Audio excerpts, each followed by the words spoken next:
Hello and welcome to Making Known the Unknown. I'm your host, Tina Tarryk, and today's episode is titled Gifts of the Spirit Part 4, in which we will be discussing psychometry, dreams, and healing. And with me today are our experts with respect to Gifts of the Spirit, Reverend Carl Hewitt, medium and founder of Gifts of the Spirit Church. Welcome, Carl. Thank you. And Sidney Schwartz, Bible researcher and middle school teacher from Hackensack, New Jersey. Welcome, Sidney. Hi. As I mentioned, today's show we will be discussing a few of the different types of gifts of the Spirit, as we have in previous shows. And one of the first gifts that we will discuss is something that I was made aware of through the book, My First Encounter with an Angel, Revelations of Ancient Wisdom, which Reverend Hewitt and Sidney Schwartz are both co-authors of. And this particular gift is referred to as psychometry. For those of you out there who may not know what psychometry means, the definition that I've come to learn through the book refers to everything that is on the Earth's plane having its own vibration. And that evidently the vibrations of this object that somebody would own actually can tell things about them, both past, present, and future. And what I'll do is I'll begin with Carl and ask Carl to elaborate a little bit on his meaning of psychometry and his experiences with psychometry. Carl? Well, every item that a person touches or is involved with, to some extent, holds the imprint of that person, such as, well, if you want to go into the Bible, whereas when Jesus came, he was going from one point to another point, and evidently it was quite a few miles, the distance there, and so when he came to this small town in between, what's the name of that town? It doesn't say, it just says he came into Samaria. To Samaria.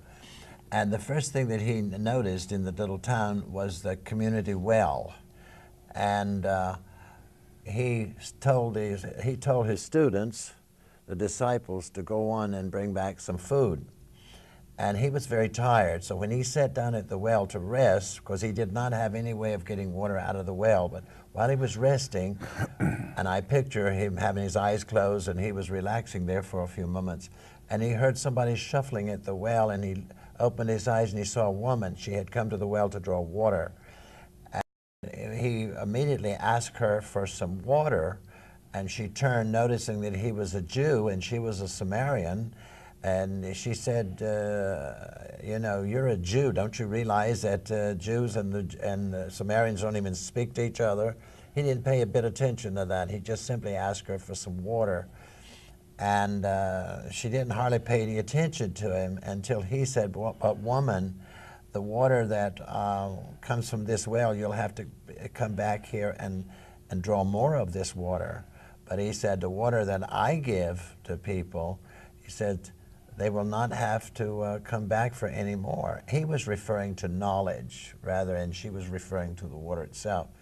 And so she became very interested in what he was saying, because it was not the typical language that the average man would talk about. And so without even thinking now that he's a Jew any longer, she just gave him her jug of water.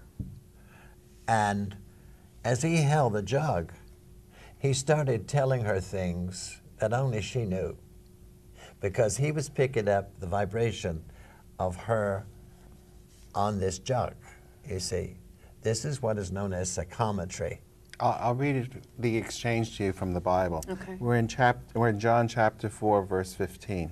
And the woman said to him, give me this water, sir, so that I shall not grow thirsty and have to keep coming here to draw water. And apparently at that point she hands him the water pot. She said, she just asked for water. He said to her, go call your husband and then come back here. I have no husband, replied the woman. You are right in saying you have no husband, Jesus exclaimed. And the fact is you have had 5, and the man you are living with now is not your husband. What you said is true. "Sir," answered the woman, "I can see you are a prophet." I misspoke a moment ago. It does tell what city they were in. They were in the city of Shechem. Shechem was the city that Abraham went to when he migrated from Ur of the Chaldees into the land of Israel. And Shechem was the psychic center. There was a tree there that they used to call the Soothsayers Tree, and there's many other translations of it. And apparently people would go to that tree because sitting by a tree, a mediumistic person can draw energy from the tree and read better. So obviously the people that lived in Shechem understood the gifts of the Spirit, and as soon as Jesus started telling her this information, she recognized that he was a prophet, which is the biblical term for medium, and understood that just off the bat because he was telling her things that he would have no other way of knowing. So now, if I could just reiterate this a little bit, Jesus went to the well because he needed water and he was thirsty. He Yes. came to a town of people who spoke a different language, perhaps Yes. a different culture, Oh, yes. and he asked this woman for water, and then he used water sort of as a metaphor for knowledge that he was going to give back to her. Right. And then by holding this particular urn or jug, whatever you'd like to call it, he actually told her things about herself. Yes. And this is all true, and this is found in the Bible. Found in the Bible. And now this, so supposedly he would know anything about, as you mentioned in your book, past, present, and future with Yes. respect to her life as well. Right. But while he was holding the jug, drinking the water, she became so excited because he had told her, just as it's written in this book, he had told her many things about her life, and she ran home, leaving her water jug there with him, and she said, "Come, everybody, come to the well and listen to the prophet." Verse 28 says, "And the woman then left her water jug and went off into the town. She said to the people, 'Come and see someone who told me everything I ever did. Could this be the Messiah?'" Now here is an example.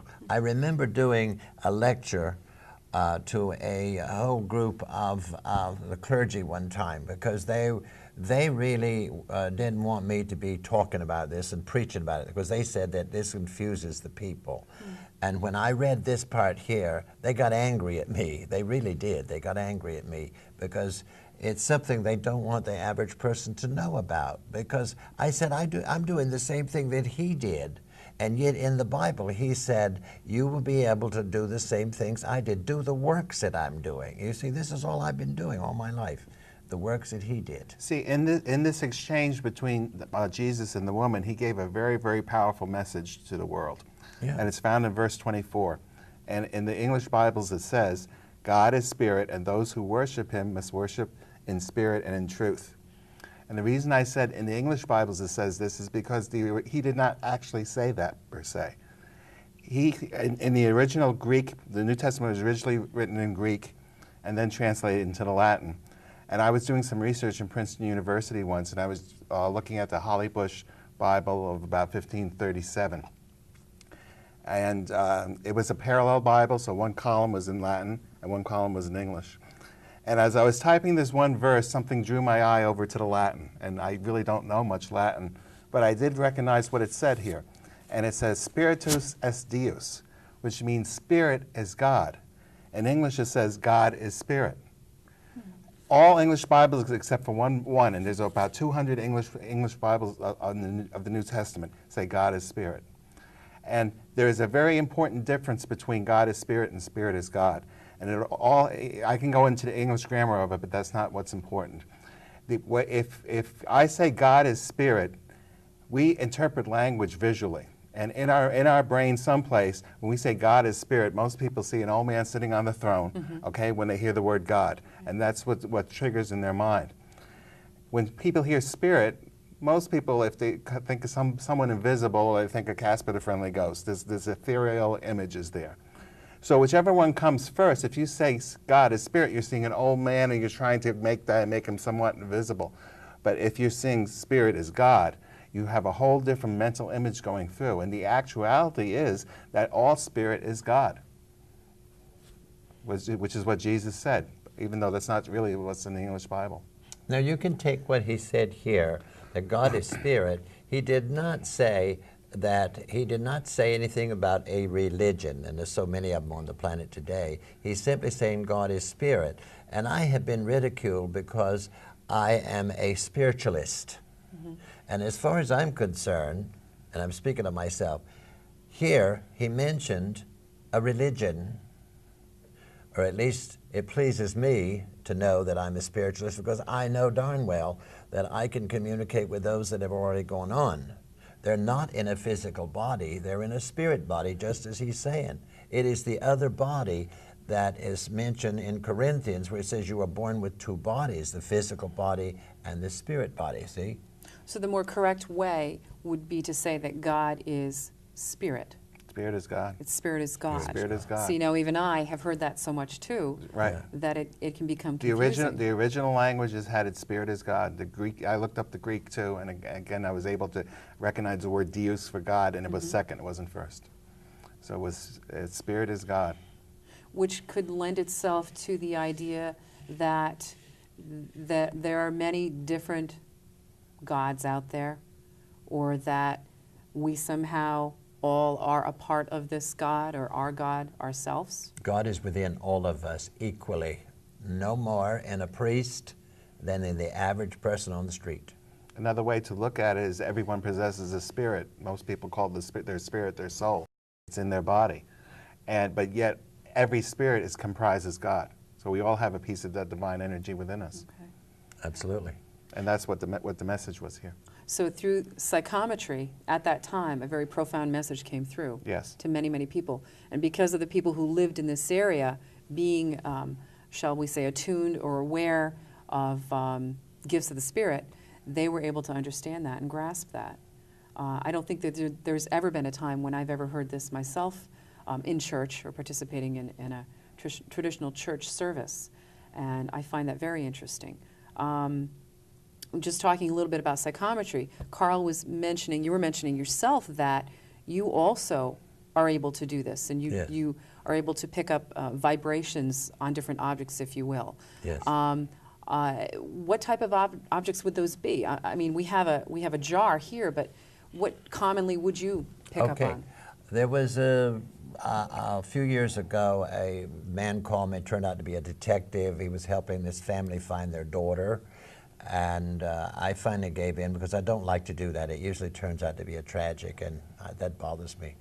And anyway, I said, well, you will have to talk to the mother and have her bring some items that belong to this young lady, and I'll do the best I can, but I can't guarantee you anything. And so they came down and they brought me, I said, if there's a garment that she was wearing before she disappeared, bring that along, and brought down some jewelry that they found on her dresser and all. And I picked up on her vibration, and I had to tell her the bad news. She's not alive. And I was able to even tell them that she was buried in a sandbank and where that was. And they did find the body there in a shallow grave. So it's something I don't like to do. I also went to a house not too far from here that over the years the people were having trouble hearing voices in the house and everything else, and through the vibrations that was left there from those people, I was able to tell them who it was and everything else. And I had a talk with the spirit of that person, and after that they've never heard and had any problems in the house. Because you see, the people that died, the woman that died and her little girl that died, they were on different levels at different dimensions. They had not caught up with each other. And this is over almost 200 years ago. So you were able to hold on to a piece of clothing and receive a vibration from that? Yes. So that's as if to say that all of the clothing that we wear and we own also it carries some type of a stamp or an identification for us? But don't forget, a medium such as myself, we're very sensitive, extremely sensitive. And so even sometimes we pick up on the voice of a person over the telephone.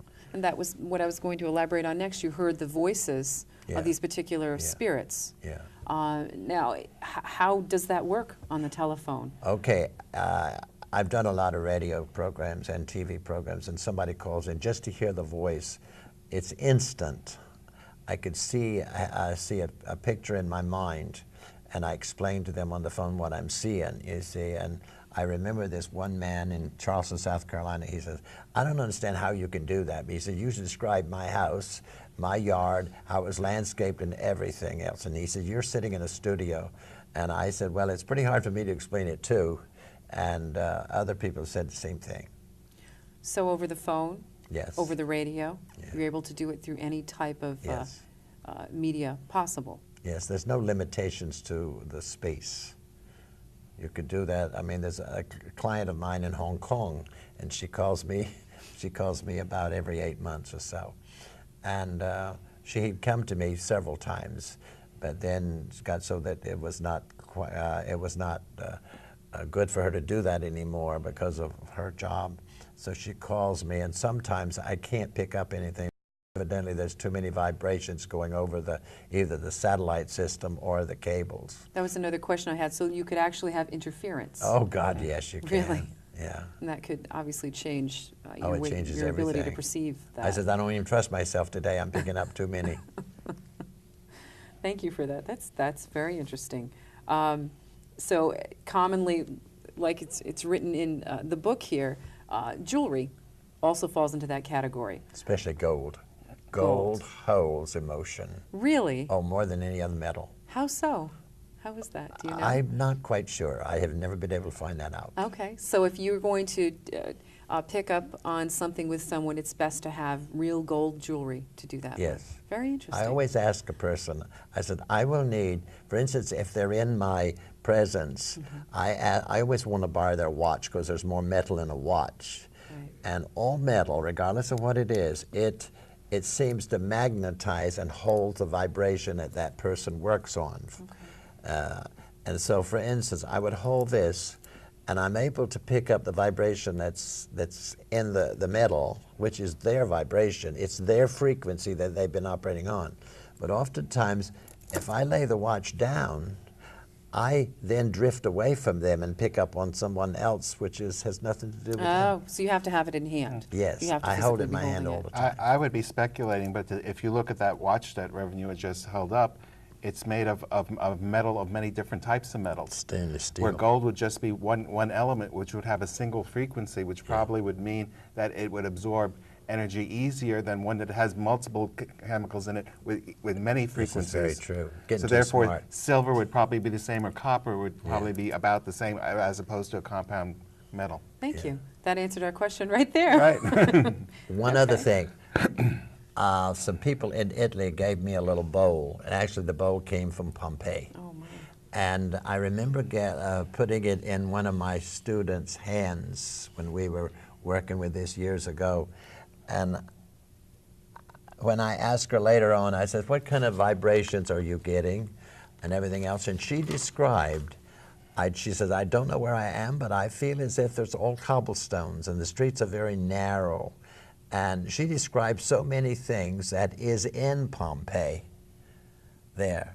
And here it was, that little bowl is 2,000 years old. So the bowl was from Pompeii. That Yeah. was correct. Yes. Absolutely. And of course, you're mentioning one of your students. Yeah. And we shouldn't forget that Carl does work with many students, and he mentors many people to help Yes. develop their gifts of the Spirit. Yes. That's very interesting. We're going to move right along here, and the next gift of the Spirit we're going to discuss is dreams. Probably one of the most commonly known gifts of the Spirit, as far as being able to perceive messages or receive stories, perhaps. In your book, you mentioned that some dreams can be prophetic while the person's asleep. This is evidently the best time because the physical body is at rest, and it's an opportune time for messages to come through. I was wondering whether Carl could elaborate, we'll start with Carl again, a little bit on what happens when you do fall asleep.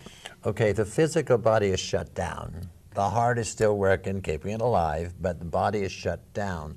And that frees the spirit body to leave this body, and it actually leaves and goes into one of the other dimensions.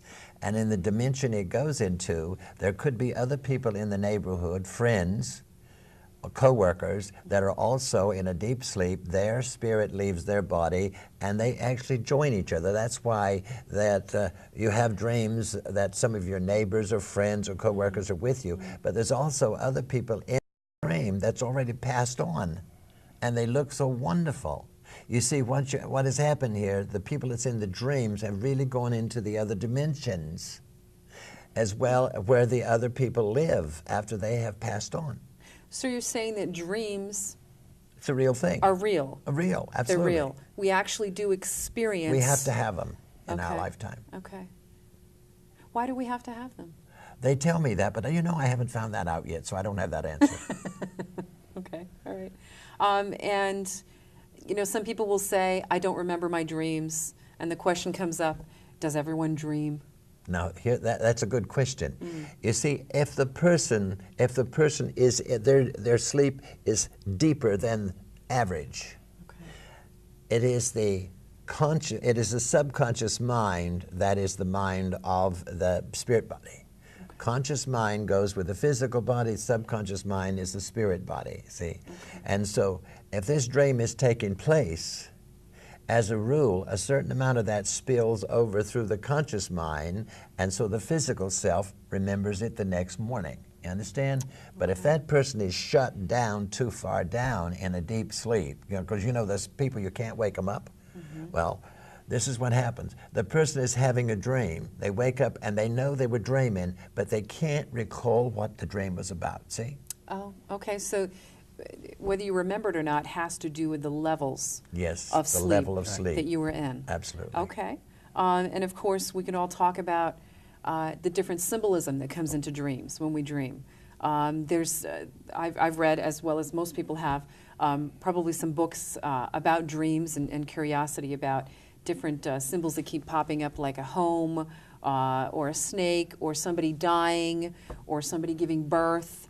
And I've also understood that that's not literally, for example, in the case of somebody dying, if you have a dream about somebody dying, it doesn't literally mean that somebody is going to die necessarily. No, Could absolutely you not. elaborate on that a little bit? Well, first of all,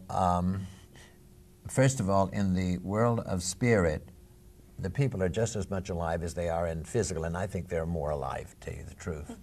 And so, where were we going with this? I'm hearing voices now. It's the second time in the studio I'm hearing voices, so this messes me up, because here I am working with physical with you, and I'm hearing voices. You were talking about symbols and dreams. Right, symbolism All right, let's of go back. dying in a dream. Let's go backwards. Let's Okay. go way, way back Okay. before any of the languages were created. Oh. The first language on the planet here was symbolism. Okay. Only symbolism, you see? Okay. So this is where the symbols come from. And a lot of times in the world of spirit, they will project a symbol to us, but we're supposed to know what that symbol means. But most people do not know what that means, Okay. you see? Okay. And if it's a snake, for instance, that symbolically means that they have to be careful, because there's someone around them that could be, as we hear that old expression, that person may be likened that of a snake. Okay. You see? Okay. And if we dream of something like a dove, it means a very peaceful state. If you dream of someone that's already gone, somebody that's dead, that doesn't mean that you're going to die or anybody else dies. It means that that person is now attempting to communicate with you from the other dimension. Okay. That's all that means. In the Bible here, in the first chapter of Jeremiah, verse 11, it is an example of the use of symbols. And it says, "And the word of the Lord came to me with a question. What do you see, Jeremiah?" And Jeremiah says, "I see a branch of the watching tree," I replied. Then the Lord said to me, he's going to explain what that symbol means. "Well, have you seen where I am watching to fulfill my word?" So in other words, he was explaining what that symbol. Same thing happened with Amos, the same thing happened with Zechariah. They all received a vision in the form of a symbol. They were asked if they saw it, and then when they said yes, it was explained to them. Because these were one of the first encounters that Jeremiah had and Amos had in dealing with the spirit world and having visions like this. When it comes to Amos, the spirit that was going to be working with Amos during his physical life was really projecting a vision of a basket of ripe fruit. Yes.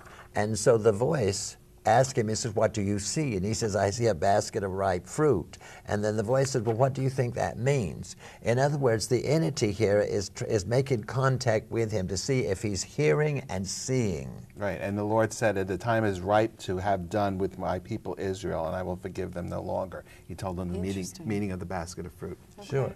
So the time was ripe, not literally that he was going to have a ripe basket of fruit. No. Exactly. Very interesting. But at that time of season, when fruit was right, is when that was going to happen. Okay, so it indicated the time of year too. Indicating the time. Okay. Absolutely. Very good. One other question I had, and we need to move on a little bit and wrap up with healing, is who are the people in the spirit world who will commonly come to us in a dream? Could be our friends, relatives. Okay. It could be people that we knew in a past life. Because don't forget, that dimension is timeless. Okay. We live in a time flow. Okay. Thank you. Moving right along, we're going to discuss healing. I think many of us have also, from time to time, heard that phrase, to be healed, to have a healing, to feel healed or well. And what I'm going to do is turn it over directly to Carl, because Carl himself, I have seen, is a teacher who shows students and develops students with how to become healers. And there are evidently many different ways that you can heal somebody. And again, I'm going to turn it over to you, Carl, and maybe you could share with us one of your experiences with that. Okay, first of all, we're born with two bodies. We're born with a physical body, we're born with a spirit body. But let's look at it a little bit different here. The spirit body, let's call that God, which it really is. God is within us. And this physical body that we see in the mirror is the temple of the living God. You see? So the living God that is within us wants our body to be healed. Wants our body to be healed. And so when you get a person that is aware of that and they put their focus on this, to heal you, for instance, the energy is coming from the God within them through the hands, as Jesus placed his hands on the people. He knew what he was doing. He's transferring energy from himself to the body of this person needing healing. We can do that ourselves. We can do that ourselves with just our thoughts. Yes, we have to put our focus. But if our focus is out there in space, it doesn't work. It really does. And it comes through the hands because... Through the palms of the hands. Why is that? Because this is where the energy flows through the hands. For instance, you take a group of people, the students for instance, many of those people at the end of the session, their hands are burning. Their hands are burning. And they place their hands on you, and you could feel the heat right through your clothes of the energy coming from that person's body. That's the healing energy. So now I'm sure that we've all also heard of different examples in the Bible. Yes. Of many, many famous healings. Is there one that stands out in particular with you, Sidney, that you would want to share with us? Well, Moses did a healing of his sister. Elisha did the healing of a soldier. Jesus did many healings of women, different women's problems and people all over the New Testament. And just by him being in the physical presence of that person. And touching them, yes. Focusing right. on that person's energy and putting their hands He's up to that focusing person. on the God within him to direct the energy into that body. And remember, he said, what you see me do, you can do, even greater things shall you do. But it's unfortunate, as far as I'm concerned, that religions on the planet here do not really carry out his true teachings. Maybe they don't understand it, I don't know. But when you get into the point of understanding it and doing it, it works. But you got to keep your focus on what you're doing. Maybe in one of our upcoming shows, we might be able to be lucky enough or fortunate enough to witness Carl maybe showing a couple of students how to do this. And so that just like many things, it's easy to discuss it, but when you actually see it, it lends a whole new meaning to that. Yes, absolutely. Well, that ends our show today, Gifts of the Spirit, Part 4. Thank you for joining me, Reverend Hewitt and Sidney Schwartz. Thank you. And thank you for joining us.